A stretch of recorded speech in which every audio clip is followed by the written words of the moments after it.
Voilà, un tout grand merci au professeur Appelbaum pour cet exposé à la fois très clair et très précis, qui, je pense, et la finale, effectivement, nous renvoie et relance la discussion que nous allons avoir maintenant. Nous n'aurons pas trop de temps pour cette discussion, malheureusement, puisqu'il y a encore une séquence après celle-ci. Donc je propose qu'éventuellement Fabrice et Anne posent chacun une question pour lancer la discussion, et ensuite nous avons le temps pour des échanges à la fois entre les orateurs et la salle. Thank you very much, Professor, for your presentation. My question would be, in practice in the US, who decides or who should decide or suggest that an evaluation for competence is needed? Who should have the power to do that, or who should be authorized to do that, in what circumstances, and what when happens if the person refuses that her competence is assessed? So in a medical treatment situation, it is typically the physician who requests a competence assessment, but it could be the family, or it could be other members of the medical team, nurses or other social worker or others who are involved with the patient. The question of what happens if the patient refuses to participate in the evaluation is a very interesting one. First of all, I should say, by way of preface, I think it's very important for patients, all people who are being subject to competence evaluations, to be told up front what's going on. This should not be a deceptive approach. Oh, I'm just here to talk with you, and I don't say anything about why I'm there. But when you do that, some patients will say, there's nothing wrong with me, get out of here, I don't want to talk to you. And those are difficult cases, and in those cases, here's what I say to a patient. I say, you have the right not to talk with me, but your doctors aren't sure that you have the capacity to make decisions for yourself. And that's why they asked me to speak with you. If you don't talk with me, I'm going to have to make a determination on some other basis. I will talk with your family, I will talk with the nurses, I will talk with the doctors, I will read your medical chart, I will do the best I can. But ultimately, I will hear from everyone about your decision-making capacity except you. If you want the decision to be made on that basis, you have that right, but if it were me, I think I would want to have some say in this as well. But if they still decline to talk, and sometimes they do, then you do the best you can to do the evaluation. C'est mon tour avec ma question. Donc la question est pour Amita. Je voudrais revenir sur cette idée de présomption de capacité, plus particulièrement la présomption de sound of mind, d'esprit sain. Alors juste, si je la comprends bien, la proposition en fait c'est de dire tout le monde est sain d'esprit, et ça veut dire qu'on aura beaucoup plus de difficultés à ensuite renverser cette notion de présomption de capacité juridique. Alors autant j'apprécie vraiment la portée dans les actions d'acteurs au jour le jour qui peuvent penser que quelqu'un, s'il a des problèmes mentaux, n'exerce pas ses droits, ne peut pas exercer ses droits, mais je me pose la question d'un point de vue d'un juge. Donc le juge qui se retrouve face à quelqu'un dont on se pose la question de l'aptitude et qui au Québec par exemple a l'obligation d'apprécier lui-même cette aptitude. Donc est-ce que ça veut dire que la preuve qui serait apportée par le biais de médecins, des tests qui pourraient être les tests fonctionnels que l'on a vus, est-ce que ça veut dire que cette preuve ne devrait pas avoir plus de poids que d'autres types de preuves? Mais alors ce juge, comment est-ce qu'il fait pour mettre de côté la preuve d'un expert. Donc est-ce que selon vous, ça voudrait dire qu'on voudrait faire, pour éviter justement qu'il y ait cette présomption d'incapacité amenée par la preuve d'un médecin, est-ce que la seule solution, ça ne serait pas que le juge mette de côté les preuves médicales? Comment est-ce que ça se passe concrètement, un juge qui doit de novo évaluer les capacités et pas se laisser pousser dans un sens ou dans un autre? Je pousse un peu. C'était d'abord pour Hamilton, mais vous pouvez répondre. It's for you, it's a question for you, and maybe you can answer.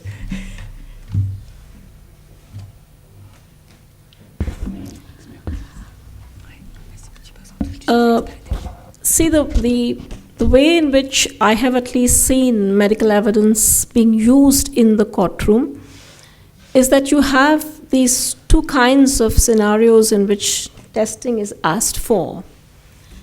And what you find in the whole realm of compulsory care, deprivation of civil rights, you are sort of see them as, interventions which are supposedly for the benefit of the person whose competence is being assessed. And because you think it is for the benefit, generally you find that courts defer to medical opinion. The chances of their saying that, no, I know better, or I have spoken to this individual and I think otherwise, happens in only those rare kind of situations where, irrespective of what the person's sense of, if you have clear articulation, the point which Professor Applebaum had put in about communication, if you're able to communicate your choice, if you're able to articulate it in a balanced kind of manner, and if then a very involved medical opinion comes, you might find that it is being dismissed. Otherwise, generally speaking, in all of those contexts, medical opinion is deferred to. Where you find a contrary jurisprudence coming in, and that's extremely interesting, is in the whole realm of criminal responsibility, where you find that courts have, I think across at least common law jurisdiction, made this distinction between what they say is medical and legal. They say this person may be incompetent in medical terms, but in legal terms is competent. And consequently, the sort of punishment which should visit the individual, the kind of, the sort of exemption which the law gives, you may not get. I just want to make an additional point here because I'm in terms of a larger context. And also partly, though I don't think it's part of your format, but somewhere because Professor Applebaum and I have been having this extended discussion from lunch to now. And it's interesting because, see, the thing is I have, like I'm saying, on a repeated basis, and this is, in fact, my students were teasing me that I was going to do a fangirl act when I meet him, because of the fact that I have relied so much on his work. But my query somewhere is, and the point I'm trying to make is that when this entire testing process happens, like he says, to help me move further and to sort of bring in an entire kind of individuation in decision-making processes, I would say it's a good thing if it is going to happen for that. If it is going to be something that we are going to bring in as judicial decision-making, which is individuating for the person before, doesn't matter what history, doesn't matter, to see that as far as when people are making decisions, they are making them in an informed manner. If that process can be assisted for all, I would somewhere think it's an empowering regime we are creating. And if doctors have a role to play there, all the more better kind of stuff. But the sort of way in which medical and legal opinion have operated with each other is that in some contexts, the law prevails. In other contexts, the medical opinion prevails. In neither context are we really seeing that, okay, what is it doing to that individual person? How much of the person's voice is really heard through. And that for me is the problem. When I am talking in terms of an empowering presumption, I am talking in terms of that when that presumption is in the law, the judge is obligated to try to find out what is it that this person needs. Without that presumption, with the sort of mechanisms by which we look at the whole issue of competence and incompetence, which is very stereotypical. Your articulation, sir, is not, but in the way in which it operates in courtrooms and the manner in which it has kind of got incorporated in legislations, you find that the label virtually determines the decision, nothing else does. And in that label, again, a total kind of deference to doctors in one situation, and everybody doesn't do tests in this very structured kind of manner. It's like a total deference to doctors in one kind of a situation and a total dismissal of doctors in other kind of situations, both for me are problematic. I'm sort of trying to put forth the argument that one is putting forth, and it's an argument which necessarily, if it is logically carried through, you would have to create a whole range of middle-level situations to address the kind of narrative you gave on your mother. It's not about the all or nothing situation. It's about then trying to work out for each person the max that they can be doing and acknowledging that this doesn't operate for only one person.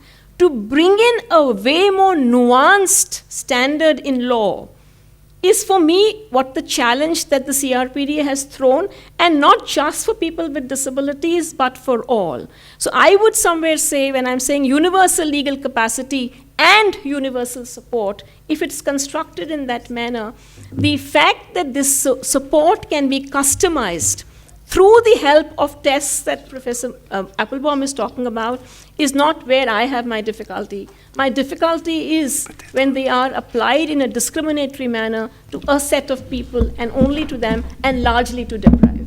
Thank you. So briefly, let me just say two things.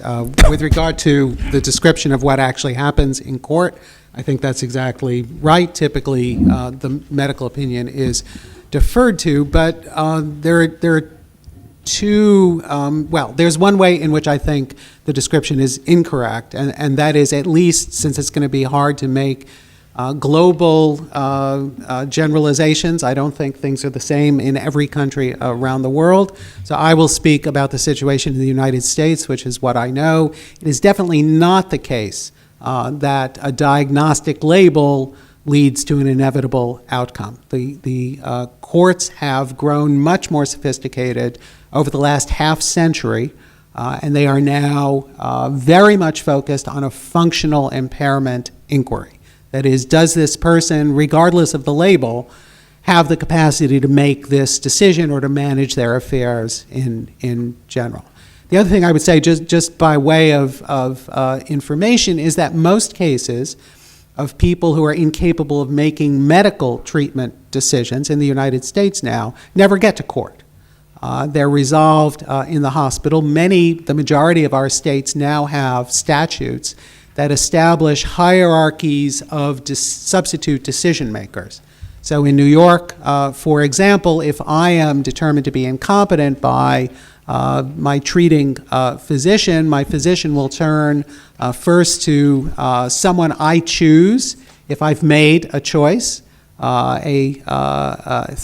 a healthcare proxy document, to a guardian if I have one, to my wife, if she's not available, to my children, and then if they're not available, to alternative members of my family, and in some states, close friends are in that hierarchy as well. So those decisions stay out of the courts entirely, and in fact, I think they would have to, because there are so many, such a high percentage of people hospitalized in acute care hospitals, not psychiatric now, but general medical hospitals, who don't have decisional capacity, that there's really no other way to deal with these cases. Very briefly, I don't think, Professor Applebaum, that the two various approaches depend on whether a person is a medical person or legal person. I am not a lawyer. I have never studied law. I am a human rights person.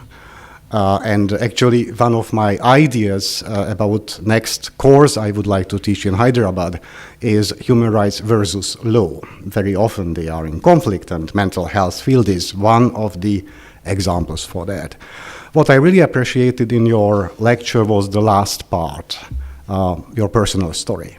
And I really do think that what we need is to share much more of those personal stories, because sometimes I think that when we go to the technicalities, we can artificially set, sides, that I am in this side, you are on that side, and then intellectual challenge and whatever emotions may be there. What many people do is just reverse the red and black colors on your slide on Article 12, Paragraph 4. And Amita has a very nice thinking and explanation about the periscopic nature of Article 12.4, and it has a reason. But I do think that actually the general comment, number one, I am not fully impartial, I was involved, but I do think that gives an explanation within the new paradigm how to interpret those which are colored in red. That's one thing. The other is just one sentence that personally I do think that much more discourse shared between your views and our views, and my view is not a legal view, my view is an experiential expert's view, who can also share much more stories than I did, is the way forward. Because I do think that we can move away from seeing that either this is the interpretation, or if not, then it will never work in real life. In real life, under the old paradigm, many people die. We do not even know how many people die, because we never collect data on that. And we should find that out also, but we shall work together, I think, in order to make sure that we can do something which is really progression together in real life. Can I just say in response to that, I agree completely. But if we are going to do something together to make real life better, we can't have the attitude that just something is nothing. Something is something, and sometimes incremental approaches and incremental improvement are the best we can do and what we should attempt to do. In explanation for my something is nothing, it was the something which was coming forth as to be saying, okay, substitution and support are the same, mental and legal capacity can be. Those were my somethings. So when I suppose it was a rhetoric flourish, but the rhetoric flourish was coming in only from those somethings which I had a problem with. And that was why I was saying somethings as an explanation. Otherwise, I would sort of, it's like, I think it's a folk wisdom of long that something is better than nothing. So when I was saying that something is nothing and I was negating it, it was because I was answering to certain kinds of somethings. Voilà, un temps pour quelques questions.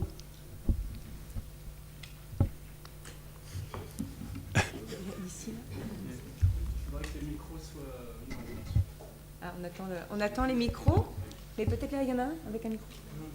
Ah. Et est-ce que vous avez une voix qui porte? Can you speak loud? Yeah. So my name is Wayne Martin. No, because the translator cannot. But then, Here's. That's it. Can we hear now? So my name is Wayne Martin. I'm an academic philosopher. I head the Essex Autonomy Project. But I've also been leading a team that provides technical research support to the UK government for the past couple of years on CRPD compliance. And I'm also a fan of many of the people on this platform, and I assign Anita's work to all of my students, so I want to thank her for that. But I also want to register some dissent from some things. I think Anita and I probably disagree about quite a number of things, but there were a couple of things that I think were factually inaccurate, at least in my experience, in what she said. I'll just confine myself to 3 quick examples. One has to do with this business about combining substituted and supported decision-making.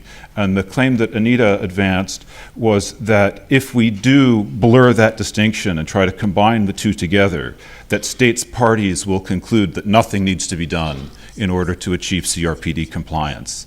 And I'm just here to report that's not true in the UK. So we've led a series of consultations with many parties over the past almost 2 years now, and I think there is a very broad consensus in the UK that something needs to be done. And the president of the Family Division of the High Court in the UK has now explicitly signed on to the proposition that the Mental Capacity Act is not compliant with the CRPD.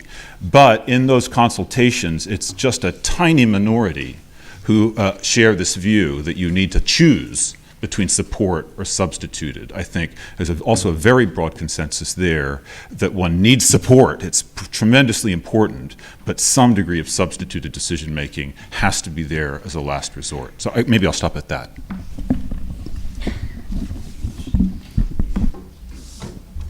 Thanks. Hi, my name is Eleanor Flynn, and I have a question for Paul Applebaum about the 3 sort of categorizations that you had in terms of information, competence, and voluntariness. And I've been thinking about this for quite some time and wondering whether we could eliminate competence and stick with information and voluntariness and maybe some level of intention, but not necessarily competence as you describe it. So in that context, I just wanted to ask you, you posited that competence and assessments of competence are protection for autonomy, and I just want to challenge that a little bit, because while it could be a protection for autonomy if you are found to be competent, of course it is not a protection for autonomy if you are found incompetent. And I'd like to ask, from the analysis of case law that you did, to how often were people found to have the requisite level of competence required for their decision to be respected? Because in my experience, it's more likely that when these cases go to court, the person will not be found to have the competence to make the particular decision. So I just wanted to get your thoughts on that. Yes, Mats Jespersson from Sweden. I have a question to the whole panel and to the whole audience. I have been working with this since we worked in the United Nations on the convention. It is that what seems to be a problem in some countries and need a lot of discussion, analysis, legal experts, all other experts, is no problem at all in another country. For example, in my country, Sweden, there have never been any limitation of voting rights. Never any discussion about it. Since the women get voting rights in 1921, every single adult person, if they have Alzheimer, or if they are in prison, whatever, and there's never been any discussion. And suddenly I go out in Europe and see it's a big problem in other countries, and you have to have assessments, and you have judges and a lot of things, which have never been a problem at all. I never heard about it in Sweden. And another thing is also about these tests of competence. We don't have that in Sweden, we never have it. Plenary or full guardianship was abolished about 40 years ago. We have only had plenary, partial guardianship, and mostly only for economical matters. And there is no test of these capacities. It's a story about if people handle the money or not, which is, they are discussing how these people is handling the money. They're not making a test.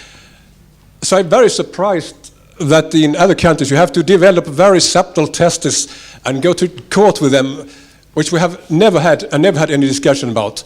So how can some things be a problem in one country and no problem at all in another country? Dernière question.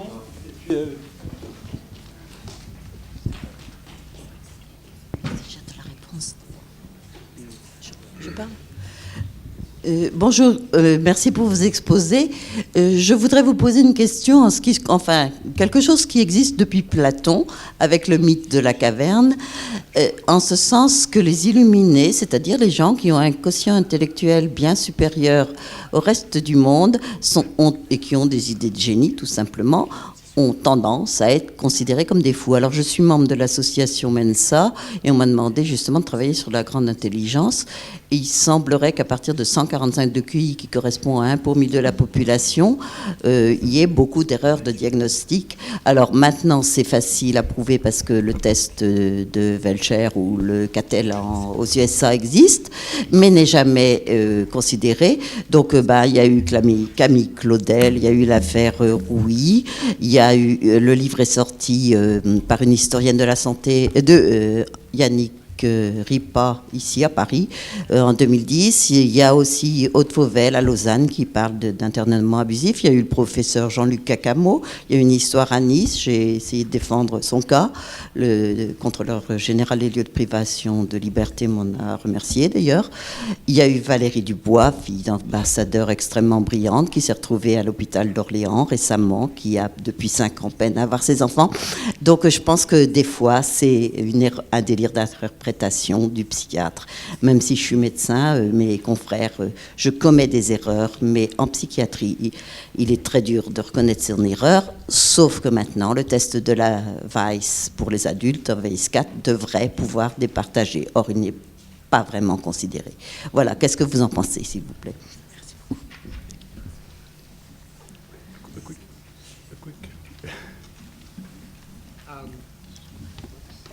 Okay, quickly, let me just try to respond to some, but not all, of what was asked.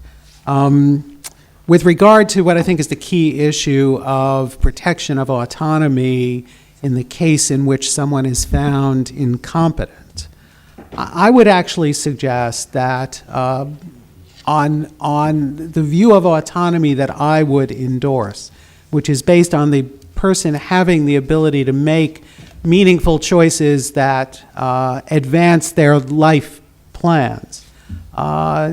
You do protect someone's autonomy when in a state of confusion or psychosis, you prevent them from making decisions that are driven by their underlying disorder instead of their long-term autonomous choices. And insofar as you can determine what those choices are, and make decisions for them on the basis of those choices, the so-called substituted judgment approach, you're actually furthering their autonomous choice. So that's the perspective that I would take on this. With regard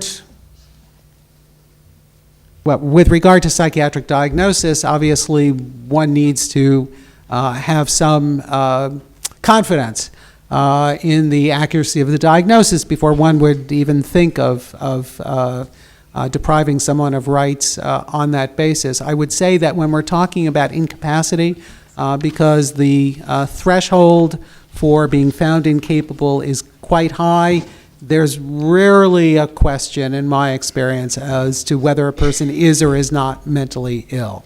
Those borderline cases tend to occur at much lower levels of severity, but that's just my experience. Merci beaucoup. Nous devons nous arrêter pour cette séquence-ci maintenant. Je voudrais remercier très, très sincèrement les 3 intervenants de cette plateforme pour leurs interventions et les discussions que nous avons pu avoir.